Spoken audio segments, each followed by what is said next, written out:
मैं उर्वशी, विभागाध्यक्ष हिंदी विभाग, रांची विमेंस कॉलेज, रांची। आज मैं चर्चा करूंगी भारतेंदु हरिश्चंद्र के नाटक भारत दुर्दशा के तीसरे अंक पर। भारत दुर्दशा नाटक की रचना 1875 ईस्वी में भारतेंदु हरिश्चंद्र द्वारा की गई थी। इस नाटक में भारतेंदु हरिश्चंद्र ने प्रतीकों के माध्यम से भारत की तत्कालीन स्थिति का चित्रण किया है। वे भारतवासियों से भारत की दुर्दशा पर रोने और फिर इस दुर्दशा का अंत करने का प्रयास करने का आह्वान करते हैं। वे ब्रिटिश राज और आपसी कलह को भारत दुर्दशा का मुख्य कारण मानते हैं। इसके बाद वे कुरीतियों, रोग, आलस्य, मदिरा, अंधकार, धर्म, संतोष, अपव्यय, फैशन, सिफारिश, लोभ, भय, स्वार्थपरता, अतिवृष्टि, अनावृष्टि, अकाल, बाढ़ आदि को भी भारत दुर्दशा का कारण मानते हैं। लेकिन सबसे बड़ा कारण अंग्रेजों की भारत को लूटने की नीति को मानते हैं।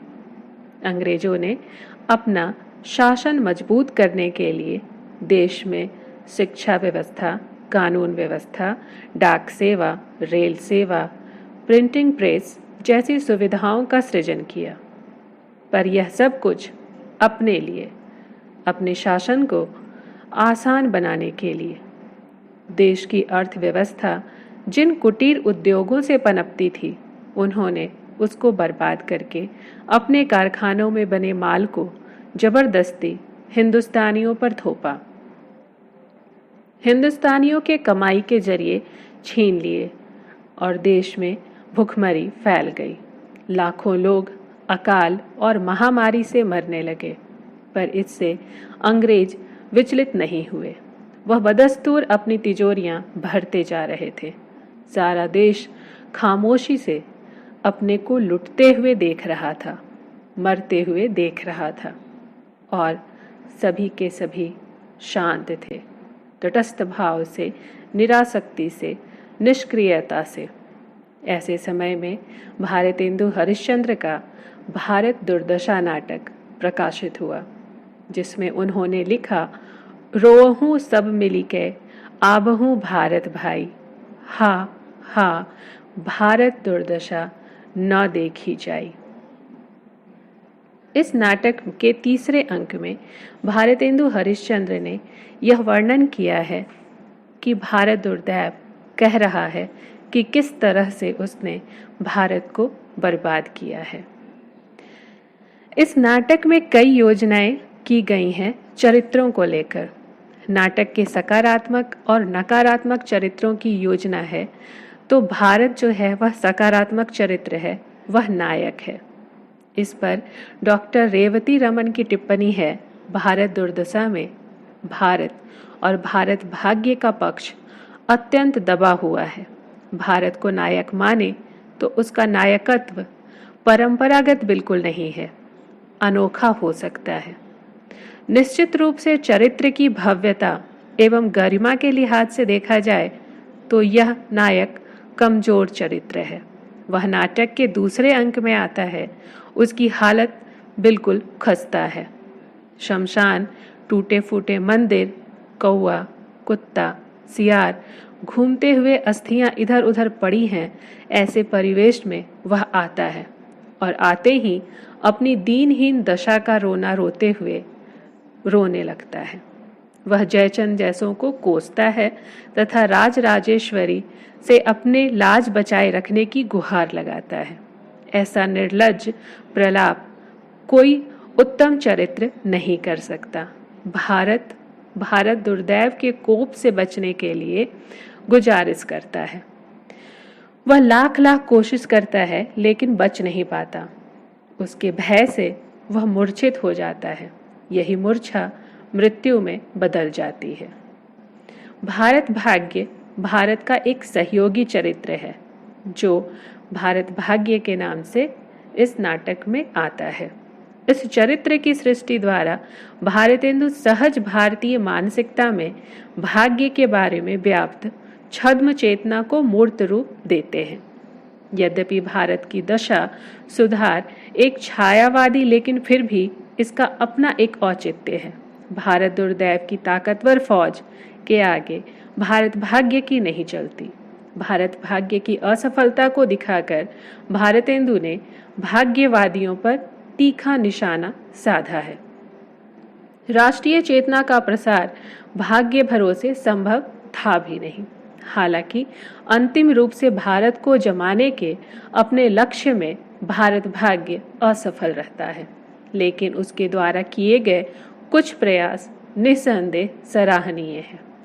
नाटक में भले ही वह अपने उद्देश्य को पाने में असफल रहा हो, लेकिन राष्ट्रव्यापी जन जागरण में उस प्रयास की महत्ती भूमिका है। उसका गान जागो रे भाई निरर्थक नहीं है। भारत भाग्य के संवादों की खास बात है कि वह सीधा दर्शकों को संबोधित करता है। वह भारत को लगातार जगाने की कोशिश करता है। उसका गान एक तरह से भारत के जातीय गौरव का गान है। भारत दुर्दैव का चरित्र एक शक्तिशाली खलनायक का है। उसका आगमन तीसरे अंक में होता है।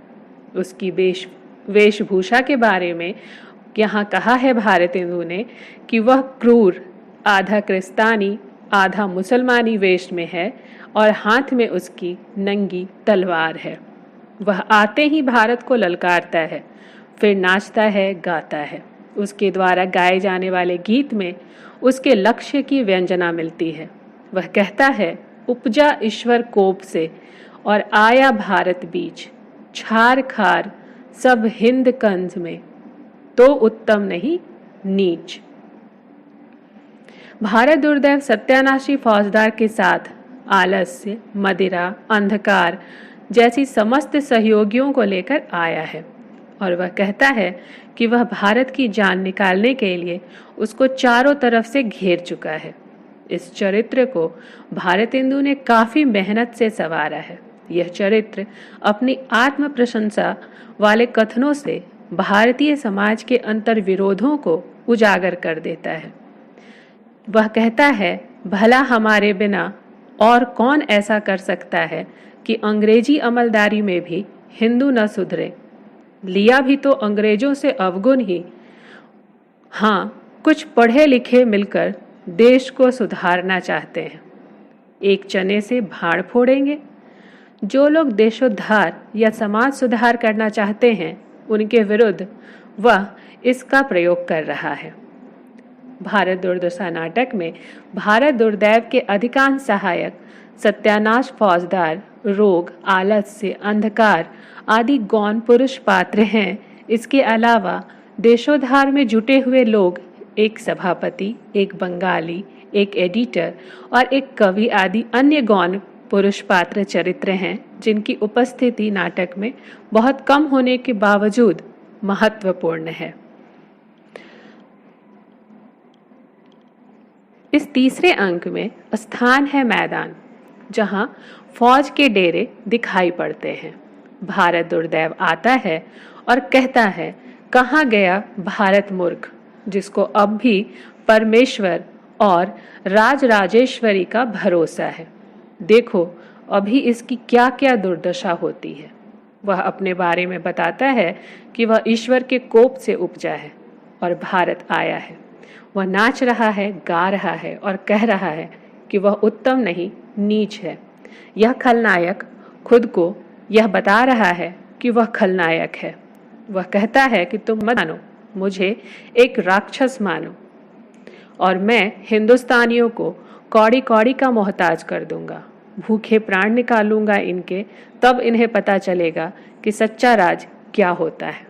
मैं काल भी लाऊंगा, महंगाई भी लाऊंगा, रोग भी लाऊंगा और मैं फूट और बैर को पैदा करके कलह बुलाऊंगा। ये जो सुस्त लोग हैं, इनके घर में आलस फैलाऊंगा और तब इनको दुख मिलेगा, जिसे पाकर ये लोग और ज़्यादा दुर्दशा ग्रस्त होंगे। मैं इन्हें काफिर, काला, नीच कहकर पुकारूंगा और इनको संतोष और खुशामद करने की आदत डाल दूंगा। कायर तो यह है ही, मैं इन्हें और ज़्यादा बर्बाद करने के लिए टैक्स भी लगा दूंगा। इनके सारे धन को मैं अपने पास खींच लूंगा। वह कहता है कि भारत की दुर्दशा को अब कोई नहीं रोक सकता है। मेरा जो सत्यानाशी फौजदार है वह अब इस काम के लिए निकल चुका है। वह उसे बुलाता भी है और कहता है कि सत्यानाशी फौजदार, बताओ तुमने क्या क्या किया है। सत्यानाशी फौजदार आता है और वह बताता है कि हमने चारों तरफ आपके बोले हुए काम को कर दिया है। हमने धर्म को फैला दिया है, छुआछूत फैला दिया है और हमने जयचंदों के लिए द्वार खोल दिया है। अब हम ही हम हैं और दूसरा कोई नहीं है। भारत दुर्दैव बहुत प्रसन्न है। वह कहता है, सत्यानाशी जी, आपने हमारा काम कर दिया। अब हम सबसे पहले धर्म की सेवा इन लोगों को सिखा देंगे और ये सभी शैव, शाक्त, वैष्णव बन करके आपस में ही लड़ मरेंगे। इनमें कभी भी एक दूसरे से प्रेम नहीं होगा। हम इन्हें ईश्वर से विमुख कर देंगे और इन्हें तरह तरह के भूत प्रेत आदि की पूजाई सिखा देंगे। इन्हें विलायत नहीं जाने देंगे और कूप मंडूक बनाकर रखेंगे।